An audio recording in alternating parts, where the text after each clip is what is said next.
Siapa kau, Bari? Jika kamu tidak menyerahkan orang itu kepadaku hari ini, Bank Royal akan menghentikan semua kerjasama dengan grup Panorama di masa depan, dan kita tidak akan pernah meminjamkan Anda sepeser pun lagi.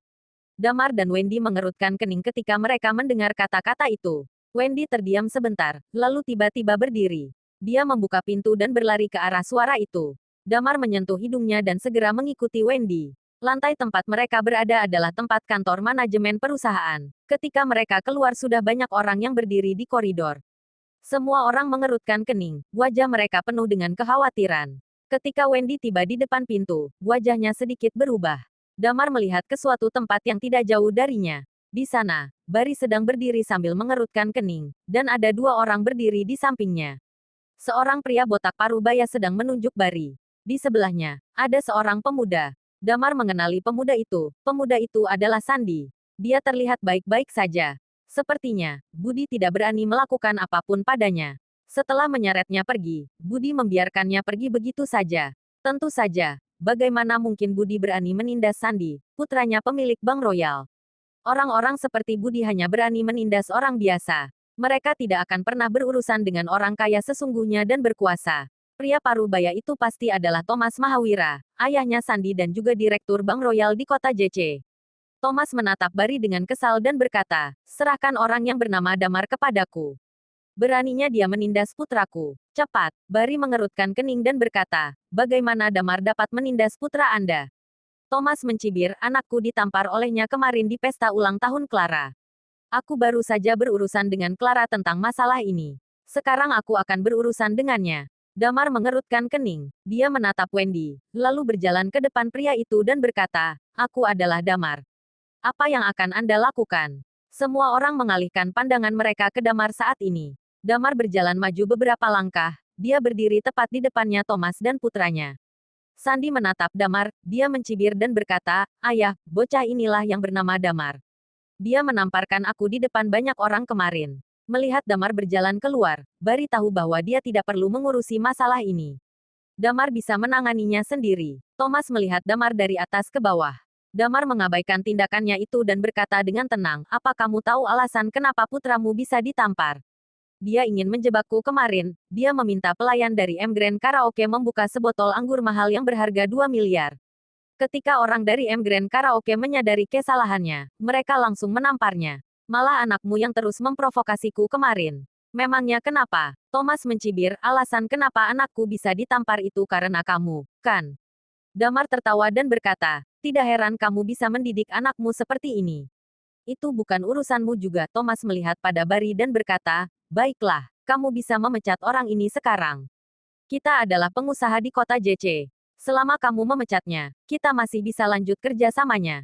Jika tidak, kamu tahulah konsekuensinya. Apa kamu tidak merasa ini sudah keterlaluan? Bari berkata, bukankah Damar baru saja mengatakan putramu yang terus memprovokasi dia terlebih dahulu?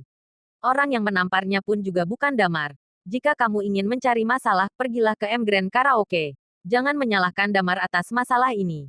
Thomas mengangkat alisnya dan memandang Bari dengan heran. Jadi kamu berencana untuk melindungi bocah ini?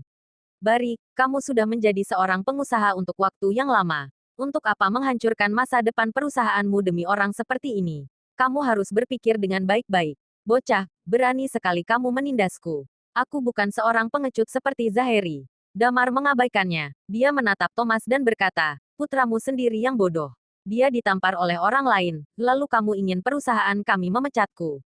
Memang siapa kau? Heh, kamu mau tahu alasannya? Karena aku lebih kuat darimu, dan banyak perusahaan yang mengandalkan aku. Aku adalah direktur Bank Royal. Apa kamu sudah mengerti sekarang? Kata Thomas dengan sombong. Kata-katanya sangat arogan. Semua orang di grup Panorama tidak punya cara untuk menolaknya. Memang benar, Bank Royal dapat memengaruhi banyak perusahaan di kota JC. Bank Royal adalah bank swasta. Mereka memainkan peran yang menentukan di kota JC. Kebanyakan orang berpikir tidak layak untuk menyinggung Thomas demi seorang asisten. Damar menghela napas panjang. Sandi berpikir bahwa Damar merasa putus asa sekarang. Dia menjilat bibirnya, dan menunjukkan senyum sinis di wajahnya. Kamu bilang kamu telah berurusan dengan Clara. Apa yang kamu lakukan padanya? Damar bertanya lagi. Dia tidak bisa menangani masalah pribadinya dengan baik, itu akan menyebabkan reaksi buruk pada masyarakat. Aku sudah menurunkan jabatannya, jawab Thomas dengan acuh tak acuh. Setelah itu, dia melihat ke arah Barry dan berkata, aku akan memberi kamu 3 detik. Jika hasilnya tidak memuaskanku, kamu pasti akan menyesal di masa depan. 3. Setelah berbicara, dia mulai menghitung mundur. Damar menghela napas lagi, lalu meraba-raba di sakunya. Ketika Sandi melihat perilaku Damar, matanya sedikit berbinar. Dia mengira Damar akan mengeluarkan kartu kerjanya dan mengundurkan diri atas inisiatifnya sendiri. Wendy yang berdiri di sebelahnya menunjukkan ekspresi kesal. Tetapi dia tahu dia tidak bisa ikut campur dalam masalah ini. 2. Thomas menghitung mundur lagi. Sekarang, kamu bukan lagi direktur Bank Royal di kota JC, kata Damar dengan ringan. Hah, Thomas menatap Damar dengan heran. Dia baru saja hendak berbicara. Tiba-tiba, dia melihat Damar melempar kartu berwarna biru ke arahnya. Kartu itu mengenai wajahnya dengan keras dan kemudian jatuh ke bawah lantai. Beraninya kau. Thomas langsung marah ketika Damar melempar sesuatu ke wajahnya. Kemudian, dia menunduk dan melihat pada kartu berwarna biru di bawah kakinya, dan matanya melebar seketika. Kartu berlian. Tubuh Thomas mulai gemetar, dan dia mulai panik. Sandi pun panik sekarang. Dia menatap Damar dengan kaget.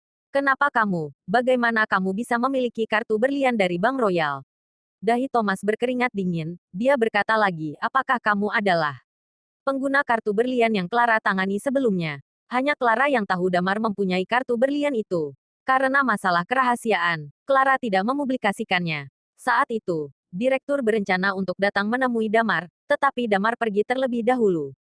Maka dari itu, Thomas tidak mengenali Damar. Kemudian kartu berlian ini tidak pernah muncul lagi. Jadi dia mengira pengguna kartu berlian itu telah meninggalkan kota JC. Tetapi sekarang, Damar telah mengeluarkan kartu berlian itu dan melemparkannya ke wajahnya. Semua orang merasa terkejut dalam sekejap. Selama ini, mereka semua tahu bahwa Wendy memiliki seorang asisten, dan banyak orang telah bertemu dengannya. Damar selalu berpakaian santai di tempat kerja, jadi mereka berpikir bahwa Damar hanya seorang biasa. Karena bos mereka yang merekrut Damar secara langsung, jadi mereka tidak banyak bicara juga tentangnya. Tidak disangka, pria ini bisa mengeluarkan kartu berlian dan melemparkannya ke wajah Direktur Bank Royal. Melihat dahi Thomas yang penuh dengan keringat, Damar berkata dengan tenang, aku tidak perlu memberitahu kamu bagaimana aku bisa memiliki kartu berlian, dan kamu juga tidak layak untuk mengetahuinya. Otoritas kartu berlian itu masih berguna. Aku mempunyai hak untuk mengambil dana 100 triliun di cabang Bank Royal manapun. Dan aku juga berhak memecat direktur cabang bank di bawah tingkat provinsi. Jadi, sekarang kamu bukan direktur Bank Royal lagi, kata Damar sambil tersenyum. Wajah Thomas dan putranya menjadi pucat. Bersambung.